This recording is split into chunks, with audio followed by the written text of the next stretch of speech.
Bom dia, muito bom dia! Hoje é quarta-feira, dia 29 de janeiro. Eu sou a Joy Macedo e você tá no Giro do Loop, o seu passeio matinal pelas principais notícias do mundo da tecnologia.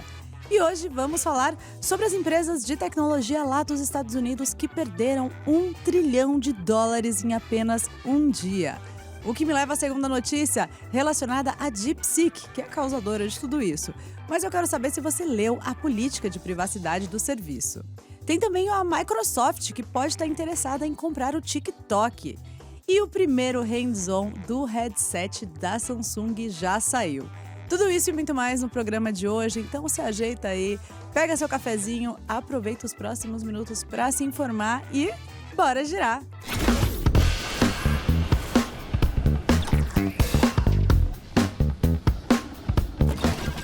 Antes de tudo, estou de volta. Estava morrendo de saudade de vocês, dos nossos encontros matinais. Espero que esteja tudo bem por aqui. Ficaram em ótima companhia com o Will, com o Cezinha, mas voltamos à rotina.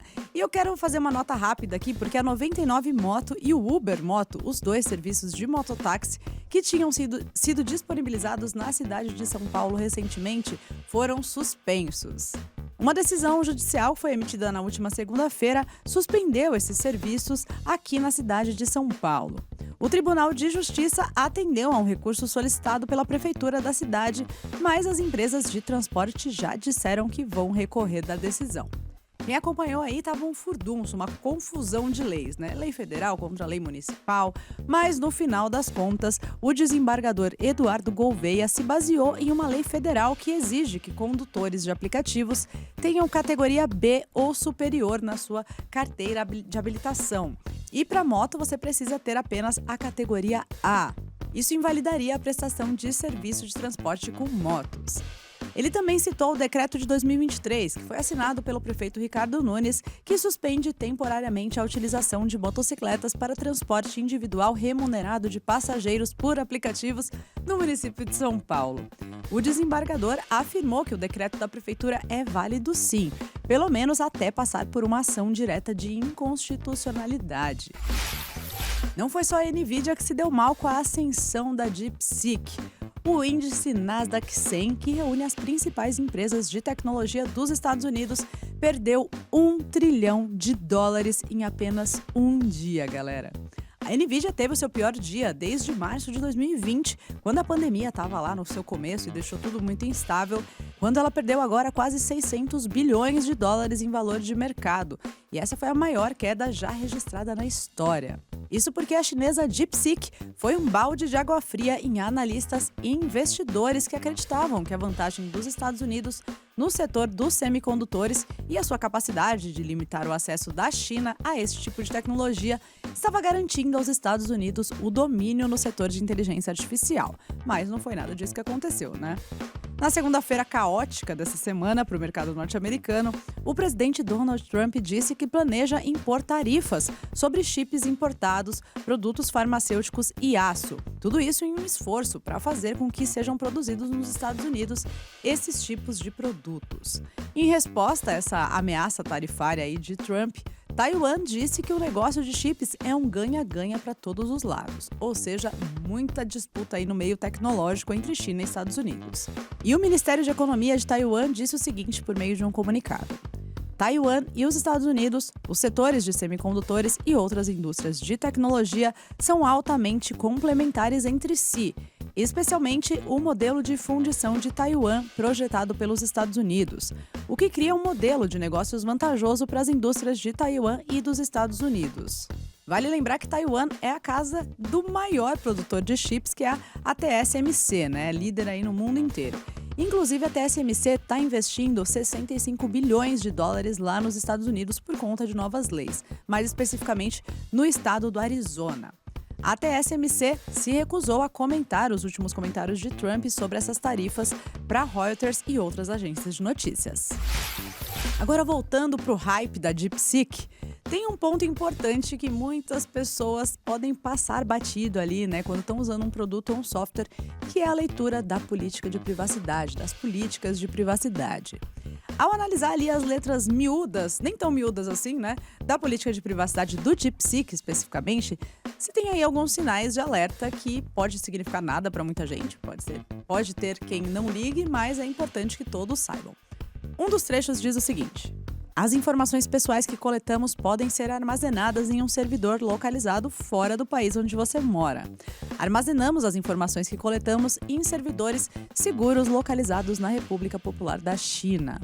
Colher informações e armazenar não é nenhuma novidade, né? Todo mundo está cansado de saber que as empresas norte-americanas, inclusive as Big Techs, coletam uma quantidade inenarrável, vou usar essa palavra, de dados pessoais. Mas as leis de segurança cibernética lá da China são um pouco diferentes. E elas tornariam aí mais fácil para o governo exigir dados de suas empresas de tecnologia. Além disso, a gente também fica de olho em alguns casos, né, que alguns usuários chineses têm apontado sobre censura, né, do serviço lá no país, quando se trata de criticar o governo chinês ou perguntar para a inteligência artificial sobre a Praça da Paz Celestial, por exemplo. Outro ponto de atenção é para o tipo de dado que é coletado pela ferramenta. Além dos já tradicionais, entrada de texto de áudio, prompts, arquivos enviados, feedback, histórico de bate-papo ou outro conteúdo que o usuário forneça ao modelo e aos serviços, também existe a coleta de informações do dispositivo, incluindo aí modelo do dispositivo que você está acessando a ferramenta, sistema operacional, padrões ou ritmos de pressionamento de teclas, endereço de IP e idioma do sistema. E aí, mais uma vez, as grandes empresas como a Meta e sua inteligência artificial, o Google e a OpenAI coletam também essas informações que são super valiosas, inclusive. O que fica de fora na política de privacidade, ou pelo menos não é mencionado por essas empresas, é a questão de pressionamento de tecla, ou seja, tudo que você teclar vai ficar armazenado. E aí, no final das contas, é aquilo que eu disse, né? Você decide o que fazer com seus dados, para quem você quer dar o acesso, mas acho importante ficar de olho não só no caso da DeepSeek, tá? Em todos os serviços que você utiliza. Estados Unidos rendendo muita notícia relacionada à tecnologia desde que Donald Trump assumiu a presidência neste ano. A bola da vez é que Donald Trump disse aos repórteres na última segunda-feira que a Microsoft está em negociações para adquirir o TikTok e que gostaria de ver uma guerra de lances pelo aplicativo. Essa fala aconteceu durante um questionamento, né, de repórteres perguntando ali se a gigante da tecnologia dos Estados Unidos, a Microsoft, estaria preparando uma oferta pelo TikTok. E Trump respondeu o seguinte: eu diria que sim, há grande interesse no TikTok por parte de várias empresas. A Microsoft, o TikTok e a ByteDance, né, que é a dona do TikTok, não tinham comentado ainda a reportagem, pelo menos até o fechamento da nossa edição. Tanto Donald Trump quanto seu antecessor, Joe Biden, estão tentando aí forçar a empresa mãe do TikTok, a ByteDance, que é uma chinesa também, a vender as suas operações nos Estados Unidos, alegando aí motivos de segurança nacional. Isso tudo aconteceu depois que o Trump assinou uma ordem executiva na semana passada para adiar a proibição do TikTok lá nos Estados Unidos, que tinha sido validada pelo Joe Biden. Para surpresa de ninguém que acompanha a tecnologia, Marques Brownlee, o MKBHD, foi o primeiro youtuber do mundo a publicar um hands-on do chamado Project Muhan, que é o headset da Samsung que eu vi de longe, né? Não consegui encostar nele lá durante o Galaxy Unpacked. O nosso querido Marquinhos teve acesso a um protótipo inacabado dos óculos que rodam o Android XR e que deve concorrer com o Apple Vision Pro. Inclusive, curiosidade, fun fact, curiosidade aleatória que ninguém perguntou. No Unpacked eu vi também o Project Muhan, né, vi o headset e também vi o Marques Brownlee, muito rapidamente, porque o homem passou mais rápido que um cometa durante o jantar da Samsung. Mas voltando aqui ao hands-on. O youtuber descreveu aí o headset como o Nexus ou Pixel, mas para headsets. Durante sua demonstração, a gente consegue ver a possibilidade de segurar um objeto e desenhar um círculo ao redor dele para abrir a já conhecida ferramenta Circule para pesquisar no Google. Um detalhe é que, diferente dos óculos da Apple, a gente não consegue enxergar aquele esboço, enfim, aquele desenho de olhos dos usuários enquanto a pessoa está utilizando os óculos, né? Ele tem, na verdade, um protetor de luz magnético que é removível e pode ser adicionado para bloquear a entrada de luz ou pode ser retirado para melhorar ali a visão periférica enquanto você está com o headset. Na parte de controles físicos, o Project Muhan, inclusive Muhan significa infinito em coreano. Outra curiosidade aleatória. Ele traz ali um único botão no canto superior direito e um controle de volume no canto superior esquerdo.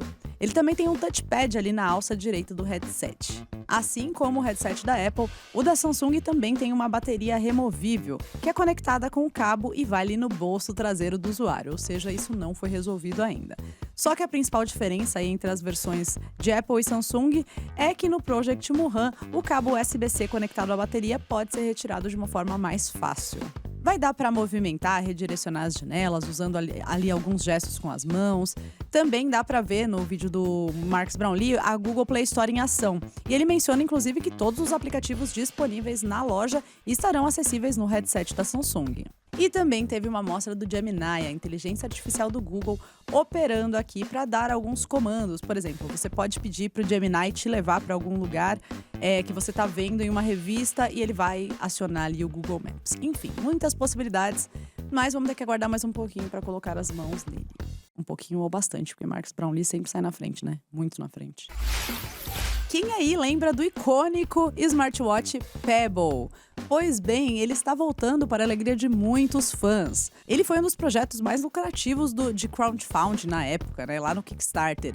E 4 anos depois do seu lançamento, a fabricante fechou o produto, deixou de fabricar o produto em 2016, entrando com um pedido de insolvência antes de ser vendida para a rival Fitbit, que depois foi vendida para o Google, por sinal. E aí ninguém mais ouvia falar do Pebble, a não ser pelos fãs que inclusive continuam utilizando o dispositivo, muitos deles, até que agora, nesta semana, o Google anunciou que vai tornar o Pebble OS um software de código aberto. Isso significa que qualquer um vai poder baixar o código-fonte dos relógios da Pebble para fazer algumas alterações e publicar suas versões na internet gratuitamente. Isso vai permitir que os fãs mantenham seus relógios operacionais por mais tempo e também vai abrir caminho para o retorno do icônico smartwatch com um novo nome. Eric, com um sobrenome muito difícil, que é o fundador da Pebble, ele disse o seguinte: "Eu uso o meu Pebble todos os dias. Ele tem sido ótimo e estou surpreso que ele tenha durado 10 anos.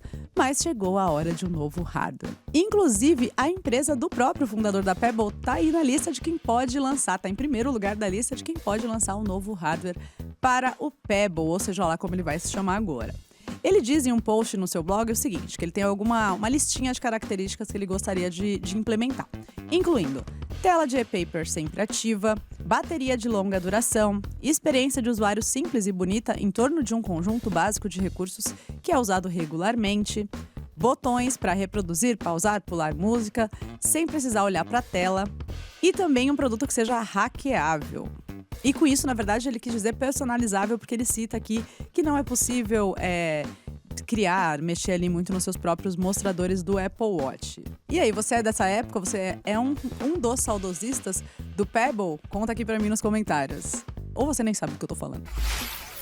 E por hoje é só, pessoal. Muito obrigada pela companhia. Espero vocês amanhã às 6 horas. Lembrando que temos Giro do Loop em uma versão em áudio, né? Apenas em podcast, mas também temos um canal no YouTube para quem quiser assistir a versão em videocast. Então, quando estiver passando por lá no YouTube ou se estiver nos assistindo, deixa seu like e lembra de se inscrever no canal para dar aquela moral, fechou?